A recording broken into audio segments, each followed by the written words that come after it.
Alors, imaginez un instant, un monde où la conscience pourrait être transférée, comme ça, d'un corps à un autre. Un univers où la mort, eh bien, ce n'est plus vraiment la fin, mais juste une sorte de mise à jour logicielle. C'est précisément ça, le monde de Procla, et c'est là-dedans qu'on plonge aujourd'hui. Notre histoire, elle commence vraiment au bord du gouffre. On a Eli, un chercheur spatial, qui se retrouve seul après un crash sur Klaxa, une planète glaciale et, disons-le, carrément hostile. Son support de vie est sur le point de lâcher, chaque seconde qui passe le reproche d'une mort qui semble inévitable. Voilà le programme. On va partir d'une simple histoire de survie pour découvrir une philosophie de vie radicalement différente, assister à l'éveil d'un pouvoir ancien, ce qui va déclencher une guerre à l'échelle cosmique, et enfin, voir la naissance d'une alliance totalement inédite. Accrochez-vous bien. Allez, on commence par le début, le crash. Isolé, à 2 doigts de la mort, Eli va faire une rencontre. Une rencontre qui va non seulement bouleverser sa vie, mais aussi, littéralement, l'équilibre de tout l'univers. Les faits sont là et ils sont brutaux. Dans ce froid polaire, le corps d'Eli n'est plus qu'une prison de glace qui l'entraîne vers sa fin. C'est une véritable course contre la montre. Et c'est là qu'ils apparaissent. Ce ne sont pas des sauveteurs classiques, loin de là.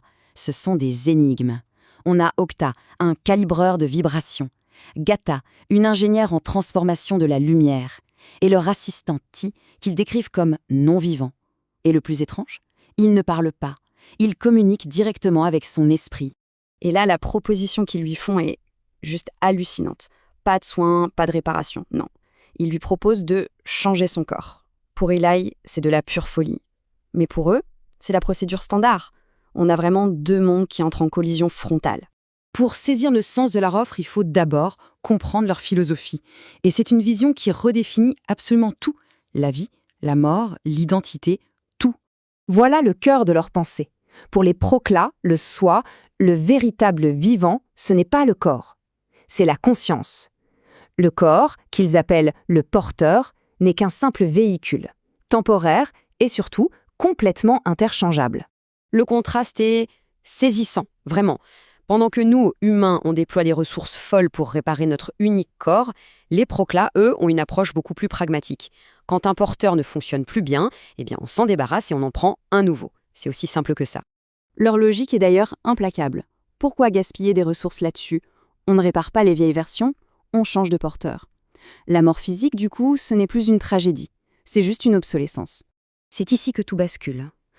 Parce que le processus de transfert d'Eli ne va pas du tout se dérouler comme prévu et la découverte qui va être faite est absolument sidérante. 3 options s'offrent donc à Eli. Un corps adaptable, qui peut changer de forme, une enveloppe éthérée, quasi immatérielle, ou alors une existence dédiée au service comme celle de l'assistant Ti. C'est un choix qui va définir tout son avenir. Sauf que, pendant le scan de sa conscience, les Procla tombent sur une anomalie, une chose qu'ils pensaient impossible. Eli n'a pas une, mais bien 2 consciences superposées. Il y a une couche de mémoire cachée au plus profond de lui. Et là, c'est la déflagration.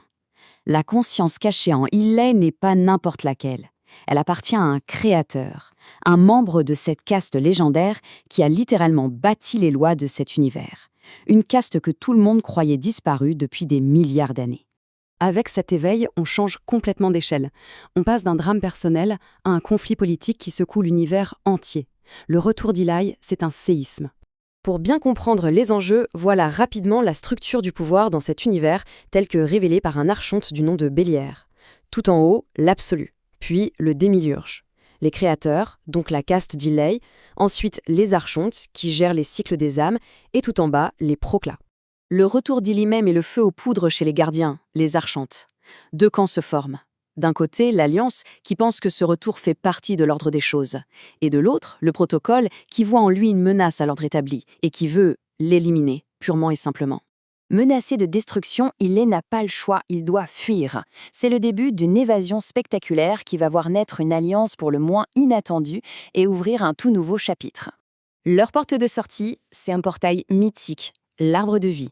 Il les conduit sur Tiamat, un monde qui est en dehors de la juridiction des archontes, un endroit où une conscience ne peut pas être effacée. Bref, le sanctuaire parfait.